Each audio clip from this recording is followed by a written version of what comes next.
बंधुबाबा अशोक खरात प्रकरणामुळे रुपाली चाकणकर यांना राष्ट्रवादी काँग्रेसच्या महिला प्रदेशाध्यक्षपदाचा राजीनामा द्यावा लागलाय। शुक्रवारी रात्री उशिरा चाकणकर यांनी केवळ 2 ओळींचं पत्र लिहित पक्षाध्यक्ष सुनेत्रा पवार यांच्याकडे आपल्या पदाचा राजीनामा सोपवला। चाकणकर यांना हा दुसरा धक्का मानला जातोय। याआधी त्यांना राज्य महिला आयोगाच्या अध्यक्षपदाचा राजीनामा द्यावा लागला। अशोक खरात प्रकरणामुळे रुपाली चाकणकर ह्या चांगल्याच वादाच्या भोवऱ्यात अडकल्यात। विरोधकांकडूनच नाही तर पक्षातील इतर महिला पदाधिकाऱ्यांनीही त्यांच्या राजीनाम्याची मागणी केली होती। याच पार्श्वभूमीवर उपमुख्यमंत्री सुनेत्रा पवार यांच्या देवगिरी या निवासस्थानी झालेल्या बैठकीत चाकणकरांच्या राजीनाम्यावर चर्चा झाली। याच बैठकीत त्यांचा राजीनामा घेण्यात यावा अशी मागणी महिला पदाधिकाऱ्यांनी केली होती। अखेर पक्षश्रेष्ठींनी पक्षातील कार्यकर्त्यांच्या भावनांचा विचार करता चाकणकरांचा राजीनामा घेतलाय। चाकणकर या बंधुबाबा अशोक खरात यांना गुरुस्थानी मानत होत्या। याशिवाय त्या खरातच्या शिवनिका ट्रस्टच्या संचालिकाही होत्या। खरात सोबत त्यांच्या अनेकदा भेटीगाठी व्हायच्या। अनेक कार्यक्रमांमध्ये त्या खरात सोबत दिसायच्या।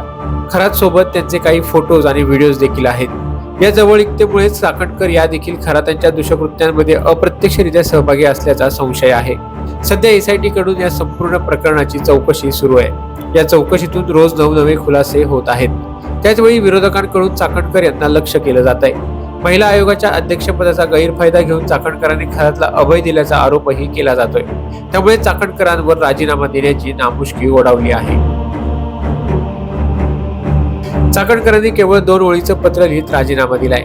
मी माझ्या राष्ट्रवादी काँग्रेस महिला प्रदेशाध्यक्ष पदाचा राजीनामा देत आहे, त्याचा आपण स्वीकार करावा असं चाकणकरांनी म्हटलंय। यावरूनच शरद पवार गटाच्या नेत्या रोहिणी खडसे यांनी चाकणकरांवर जोरदार टीका केली आहे। वैयक्तिक कारणांपासून सुरू झालेला माज 2 ओळींच्या राजीनाम्यावर उतरला अशी जहरी टीका खडसेंनी केली आहे। तसेच राष्ट्रवादी अजित पवारांच्या पक्षाच्या नेत्या रुपाली ठोंबरे यांनीही चाकणकरांनी राजीनामा दिला नाही तर तो घेतला गेला असा टोला लगावलाय। राजीनामा दिल्यानंतर चाकणकर यांनी सोशल मीडिया पोस्ट लिहित आपली बाजू मांडली। बंधुबाबा अशोक खरात प्रकरणाबाबत पहिल्या दिवशीच मी माझी भूमिका स्पष्ट केली आहे। त्याच्या आर्थिक व्यवहारात, त्याच्या गैरकृत्यात माझा दुरान्वयी संबंध नाही। आजही ती स्पष्ट आणि ठाम भूमिका आहे। तपासादरम्यान या सर्व बाबी निष्पन्न होतीलच। खोटे, असत्य आणि कुठलाही पुरावा नसताना जे आरोप माध्यमातून होत आहेत ते वेदनादायक आहेत। सत्य प्रखरतेने सिद्ध होईलच असे चाकणकरांनी म्हटलंय।